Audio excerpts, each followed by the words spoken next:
أعوذ بالله من الشيطان الرجيم. بسم الله الرحمن الرحيم. يا أيها الذين آمنوا اتقوا الله حق تقاته ولا تموتن إلا وأنتم مسلمون واعتصموا بحبل الله جميعا ولا تفرقوا واذكروا نعمة الله عليكم إذ كنتم أعداء فألف بين قلوبكم فأصبحتم بنعمته إخوانا وكنتم على شفا حفرة من النار فأنقذكم منها كذلك يبين الله لكم آياته لعلكم تهتدون. صدق اللہ العظیم. ان آیات کا یہ ترجمہ ہے: اے ایمان والو، ڈرتے رہو اللہ سے جیسا چاہیے اس سے ڈرنا، اور نہ مریو مگر مسلمان، اور مضبوط پکڑو رسی اللہ کی سب مل کر، اور پھوٹ نہ ڈالو، اور یاد کرو احسان اللہ کا اپنے اوپر جب کہ تھے تم آپس میں دشمن، پھر الفت دی تمہارے دلوں میں، ایسا ہو گئے اس کے فضل سے بھائی، اور تم تھے کنارے پر ایک آگ کے گڑھے کے، پھر تم کو اس نے نجات دی. اس طرح کھولتا ہے اللہ تم پر آیتیں تاکہ تم راہ پاؤ. یا ایھا الذین آمنوا اتقوا اللہ.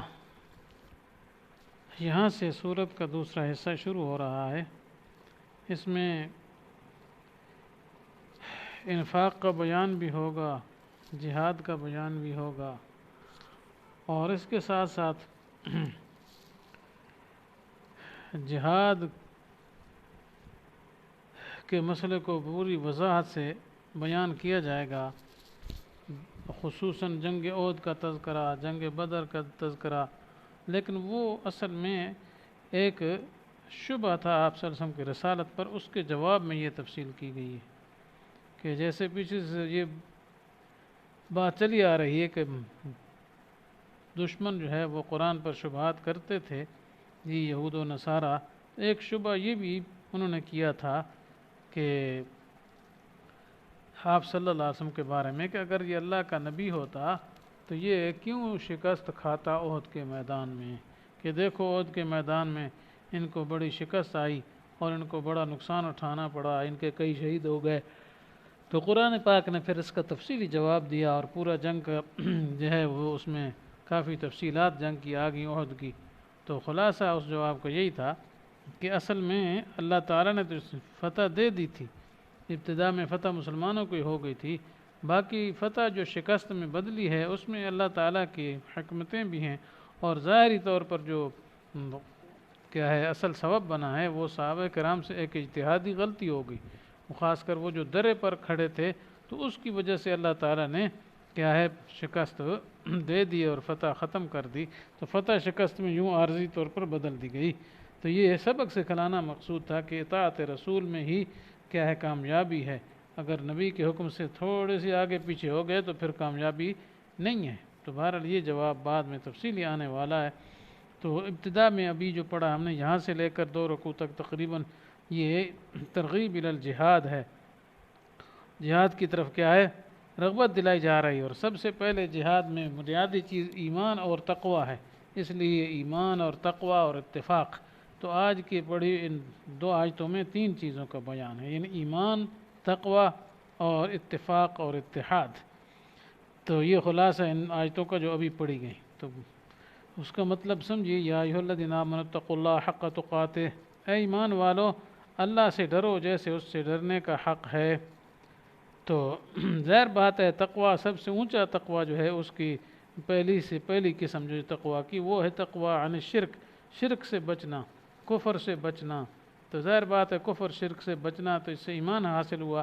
اب اس کے بعد دوسرا درجہ جو ہوتا ہے وہ معاصی سے بچنا ہوتا ہے، گناہوں سے بچنا ہوتا ہے. جی تو یہ درجہ تو کامل تقوی اس کو کہا جاتا ہے. اور ایک تیسرا جو ہے اکمل تقویٰ ہے، وہ اعلیٰ درجے کا تقویٰ، یعنی غیر اللہ کی طرف دھیان ہی نہ ہو، بس صرف اللہ کی طرف ہی ہو، بالکل غیر اللہ سے بچنا، اور ہر وقت اللہ کے ساتھ لو لگائے رکھے، کسی غیر کی طرف نظر ہی نہ کرے، تو یہ اونچا درجہ ہے۔ تو بہرحال یہاں آیا یا ایھا الذین آمنوا اتقوا اللہ حق تقاتہ، اے ایمان والو اللہ سے ایسے ڈرو جیسے اس سے ڈرنے کا حق ہے۔ تو ڈرنے کا حق سے کیا مراد ہے؟ تو مقصد یہ ہے کہ اللہ تعالیٰ کی ہمیشہ اطاعت کرے، کبھی اس کی نافرمانی نہ کرے، ہمیشہ اس کو یاد رکھے، کبھی اس کو نہ بھولے، یہ ہے حق تقویٰ۔ یہ آگے فرمایا وَلَا تَمُوتُنَّ إِلَّا وَأَنْتُمْ مُسْلِمُونَ، اور تم نہ مرو مگر اس حال میں کہ تم مسلمان ہو۔ مقصد یہ ہے کہ اسلام کی حالت میں رہو، کیونکہ تم ہمیشہ اسلام کو مضبوطی کے ساتھ پکڑے رکھو گے تو موت نے تو آنا ہی آنا ہے، جو ہی موت آئے تو اسلام پر ہی آئے۔ تو مراد یہ اسلام سے کبھی برگشتہ نہ ہو جانا، ہٹ نہ جانا، موت تک اسلام پر کیا ہے فائز رہنا، اسلام کو قابو رکھنا، یہ مراد ہے۔ وَلَا تَمُوتُنَّ إِلَّا وَأَنْتُمْ مُسْلِمُونَ۔ آگے وَاعْتَصِمُوا بِحَبْلِ اللَّهِ جَمِيعًا، یہ اتفاق کا حکم دیا جا رہا ہے کہ اللہ کی رسی کو مضبوطی سے مل کر پکڑ لو۔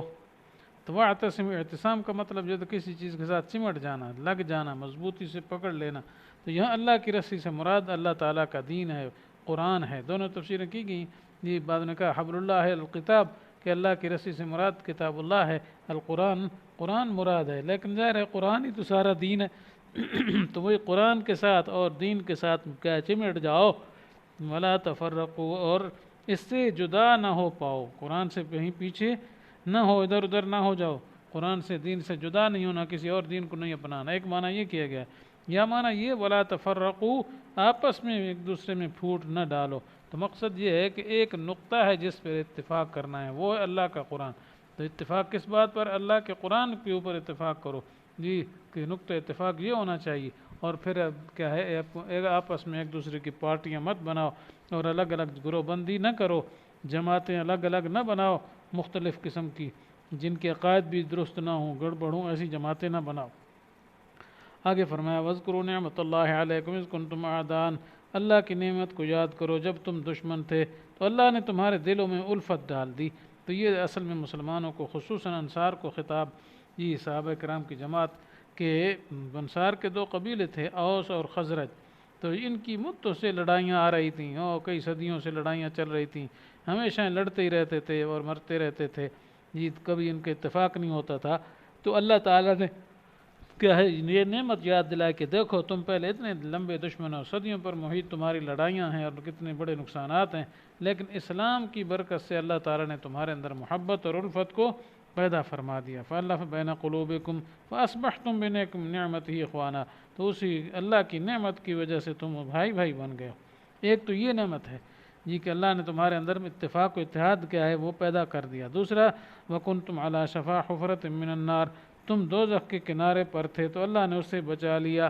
یعنی مطلب یہ اگر اسلام کی دولت نہ ملتی تو چونکہ یہ لوگ مشرک تھے، کافر تھے، بتوں کی پوجا کرتے تھے، اوس اور خزرج دونوں باقاعدہ ان کے بت بنے ہوئے تھے، تو شرک میں مبتلا تھے، تو اب ظاہر بات ہے موت کا کنارہ، بس موت ہی آنی تھی اور جہنم میں گئے، کیونکہ کافر مرتے ہی جہنم رسید ہو جاتا ہے، تو یہ بھی ہو جاتے۔ تو دیکھو اللہ تعالیٰ نے تمہیں اسلام کی دولت سے نوازا اور اتنی بڑی نعمت عطا فرمائی ہے جی کہ تم اب کیا ہے دوزخ سے بچ گئے ہو۔ فَأَنْقَذَكُم مِّنْهَا، جی اللہ تعالیٰ نے تمہیں اس سے کیا ہے بچا لیا۔ اب اس آیت میں صحابہ کرام کی بڑی عظمت ثابت ہو رہی ہے کہ صحابہ کرام جو ہے پہلے دشمن تھے جو، تو اللہ تعالیٰ نے اب الفت ڈال دی ہے اور وہ بھائی بھائی ہیں۔ اس لیے یہ کہنا کہ صحابہ آپس میں جدا ہو گئے تھے، ایک دوسرے کے دشمن تھے، نعوذ باللہ، یہ بات غلط ہے، ٹھیک ہے۔